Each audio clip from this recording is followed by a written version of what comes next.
Agora é o pimpolho que tá gritando.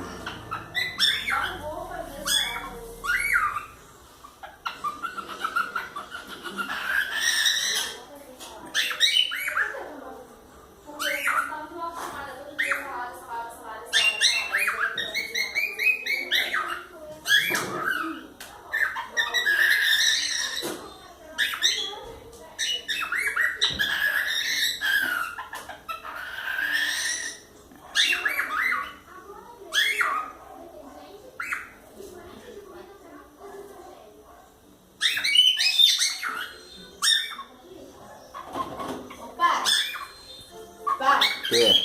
Você casar comigo, você vai ter 4 filhos. Ó, eu, Pimpolho, Margarida e Neném. Né?